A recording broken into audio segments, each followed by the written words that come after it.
लखीमपुर गांव में गोपाल और किशन दो भाई रहते थे। उनकी माँ का देहांत तो पहले ही हो चुका था। कुछ दिनों पहले पिता नथुलाल भी चल बसे थे। गोपाल और किशन दोनों भाइयों की शादी हो चुकी थी, लेकिन दोनों की बीवियों की आपस में नहीं बनती थी। गोपाल की पत्नी चंदा और किशन की पत्नी चमेली में अक्सर लड़ाइयां होती रहती थी।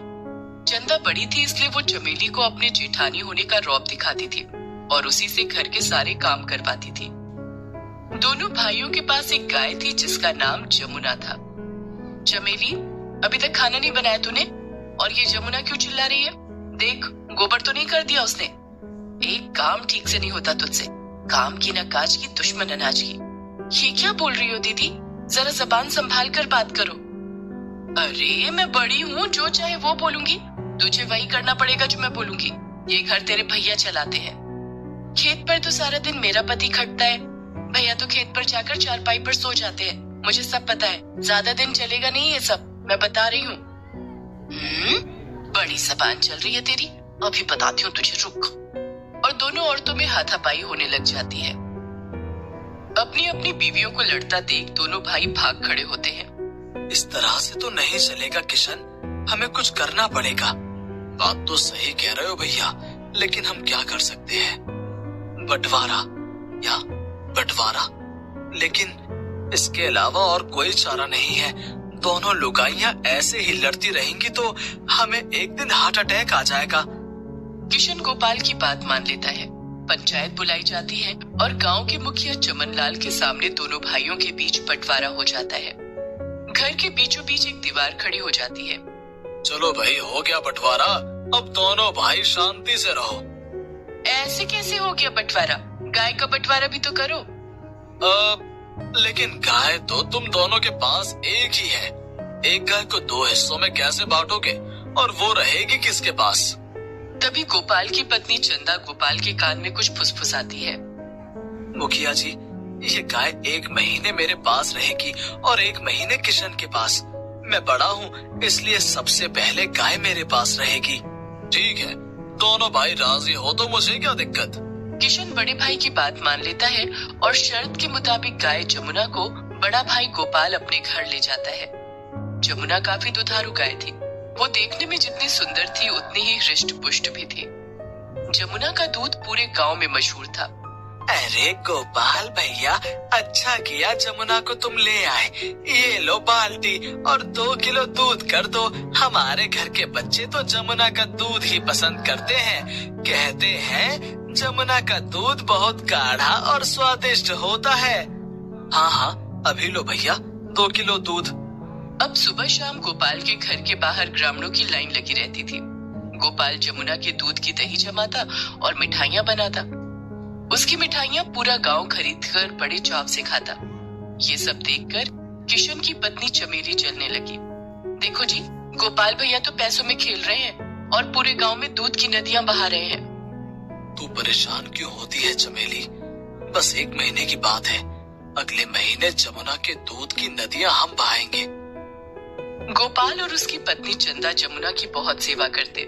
चंदा रोज सुबह सुबह जमुना का गोबर साफ करके उसे नहला देती। जमुना के आसपास भी वो साफ सफाई का बहुत ध्यान रखती। जमुना को मक्खी मच्छर से बचाने के लिए वो गौशाला में रोज धूप जलाती। गोपाल जमुना को बड़े प्यार से चारा खिलाता। खा, भरपेट चारा खा। ये ले, तेरे लिए गुड़ और खल्ली भी लाया हूँ। खूब खा, जी भर के खा। दोनों पति पत्नी का प्यार देखकर जमुना भी उनसे बहुत खुश थी। इसी तरह एक एक करके दिन बीत गए और 1 महीना बीत गया। अगले महीने की 1 तारीख को किशन अपने बड़े भाई गोपाल के घर आया। भाई किशन, कैसे हो?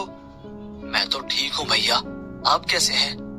तभी पीछे से किशन की पत्नी चमेली वहाँ आ जाती है और किशन से कहती है, सीधे सीधे काम की बात क्यों नहीं करते कि जमुना को लेने आए हो? चमेली ये बात इतनी जोर से बोलती है कि गोपाल सुन लेता है। हाँ हाँ भाई किशन, जमुना को ले जाओ। अब 1 महीने के लिए जमुना तुम्हारे पास रहेगी। गोपाल के इतना कहते ही चमेली झटपट यमुना को खूंटे से अलग कर देती है और अपने घर ले जाती है।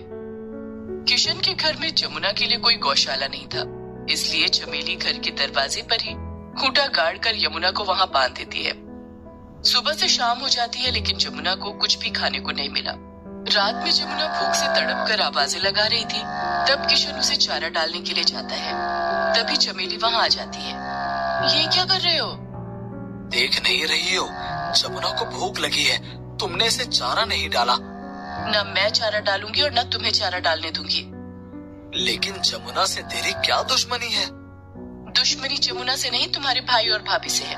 पूरे महीने तो उन लोगों ने जमुना के दूध के बहुत मजे उड़ाए हैं।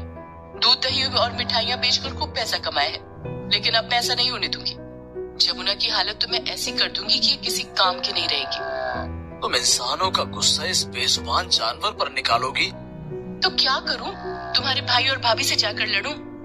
नहीं नहीं, तुम भैया और भाभी से कुछ मत कहना। दो भाइयों के झगड़े में बेचारी जमुना पिसने लगी। चमेली ना तो जमुना को चारा डालती और ना ही उसका गोबर साफ करती और ना ही उसकी साफ सफाई का ध्यान ही रखती। बेचारी जमुना के आसपास गंदगी फैल गई। मच्छर और मक्खियां उसका जीना हराम करने लगे। भूख प्यास से परेशान यमुना दिन भर चिल्लाती रहती। ग्रामीणों को दया आ जाती तो कभी कोई 2 रोटी डाल जाता, जिसे खाकर जमुना थोड़ी देर के लिए शांत हो जाती। लेकिन अगले ही पल फिर भूख से बिलबिला उठती। जमुना की यह हालत गोपाल और चंदा से देखी नहीं जा रही थी। सुनिए जी, आप देख रहे हैं ना किशन और चमेली ने जमुना की क्या हालत कर दी है। मुझसे जमुना की यह हालत देखी नहीं जाती। उनसे कहो कि अगर जमुना संभाली नहीं जाती तो हमें दे दे। ये कैसी बात कर रही हो चंदा? शर्त के मुताबिक जमुना इस महीने किशन के पास ही रहेगी। जमुना को अब हम अगले महीने ही अपने घर ला सकते हैं। गोपाल की बात सुनकर चंदा चुप हो गई, लेकिन उससे जमुना का दुख देखा नहीं जा रहा था। रात होते ही जब सब सोने चले जाते तो वो चुपके से जमुना को खाना खिलाती। इस तरह से बेचारी जमुना एक वक्त का ही खाना खा पाती, जिससे वो बहुत कमजोर हो गई थी। धीरे धीरे करके जमुना के कष्ट भरे दिन बीत गए और 1 महीना पूरा हो गया। अगले महीने की 1 तारीख को गोपाल जमुना को लेने के लिए किशन के घर पर आया।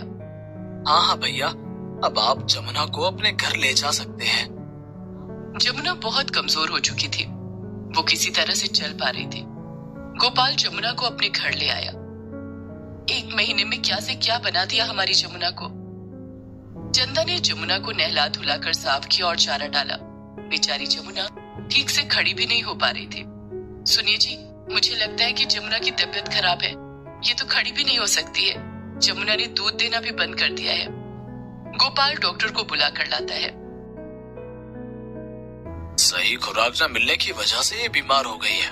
मैं कुछ दवाइयाँ लिख रहा हूँ, चारे में डालकर इसे खिला देना। गोपाल और चंदा ने जमुना की खूब सेवा की, लेकिन जमुना पहले की तरह स्वस्थ नहीं हो पाई। हमारी जमुना का क्या हाल कर दिया इन कसाईयों ने। चंदा की बात सुनकर गोपाल को एक उपाय सूझा। वो जमुना को खूंटे से अलग करके अपने साथ कहीं ले जाने लगा। जमुना ठीक से चल नहीं पा रहा था तो गोपाल उसे डंडे से मारने लगा। तभी वहां से मुखिया चमनलाल गुजर रहे थे। अरे गोपाल, जमुना को डंडे क्यों मार रहे हो? ये तो पहले ही अधमरी हो गई है। तुम्हारे माता पिता ने इसे अपने बच्चों की तरह पाला है और तुम दोनों भाइयों ने इसकी ये हालत कर दी। हमारे बीच में ना पड़ो चाचा जी। जमुना अब किसी काम की नहीं रही। मैं इसे बेचने के लिए ले जा रहा हूँ। कहाँ बेचोगे इसे? इसे अब कौन खरीदेगा? कसाई के हाथों बेच दूंगा। जीते जी तो अब ये किसी काम ना आएगी, मर के तो काम आएगी। मुखिया चमनलाल चिल्लाने लगे। राम राम राम, ऐसे कैसे कसाई को बेच दोगे? इसका बंटवारा मैंने करवाया था। अब इस बात का फैसला मैं भी करूंगा, वो भी पंचायत के सामने। अगले दिन पंचायत बुलाई गई। दोनों भाई अपनी अपनी पत्नियों के साथ पंचायत के सामने हाजिर हुए। हाँ तो गोपाल, तुम जमुना को कसाई के हाथों क्यों बेचना चाहते हो? ये गाय तुम्हारे माता पिता की आखिरी निशानी है। लेकिन मेरे छोटे भाई ने ये बात नहीं समझी कि जमुना हमारे माता पिता की आखिरी निशानी है। ये महीना पूरा होते ही जमुना को अगले महीने कसाई के पास जाना है, जो उसे तिल तिल कर मौत देगा। जमुना रोज भूख से तड़प तड़प कर मरेगी। इससे तो अच्छा है कि जमुना एक बार में ही मर जाए। इतना कहते ही गोपाल फूट फूट कर रोने लगता है। गोपाल की बात सुनकर छोटे भाई किशन को उसकी गलती का एहसास होता है कि उसने क्यों नहीं अपनी पत्नी चमेली को जमुना के साथ बुरा करने से रोका। किशन और चमेली दोनों ही बहुत शर्मिंदा होते हैं। भैया मुझे माफ कर दो, गलती मेरी है। मैं भूल गया था कि गौ माता होती है और जमुना को तो हमने हमेशा अपने घर की लक्ष्मी माना है। मैं जमुना को अपने साथ लेकर गया था, सारी उसकी जिम्मेदारी मेरी थी। मैं अपनी जिम्मेदारी नहीं निभा पाया। जमुना की इस हालत का जिम्मेदार मैं हूँ। हमने आपसी झगड़े में एक बेजुबान के साथ बुरा बर्ताव किया। आज से जमुना हम दोनों की है, जमुना का बंटवारा नहीं होगा। मैं तो कहता हूँ कि हमारे घर का ही बंटवारा नहीं होगा। हम एक साथ रहेंगे और जिन्हें ये मंजूर नहीं वो हमें छोड़कर जा सकता है। ऐसा कहकर किशन ने अपनी पत्नी चमेली की तरफ देखा। चमेली किशन का इशारा समझ गई। पंचायत के सामने दोनों भाई एक दूसरे के गले मिले और हमेशा साथ रहने का वादा किया। घर के बीचों बीच बनी दीवार उसी दिन तोड़ दी गई। अब जमुना का ख्याल दोनों भाई मिलकर रखने लगे। चंदा और चमेली को भी समझ आ गया था कि अब उनकी दाल नहीं गलने वाली है। जमुना ने दोनों भाइयों को फिर से मिला दिया था। जमुना का स्वास्थ्य धीरे धीरे ठीक होने लगा और वो पहले की तरह चमकने लगी।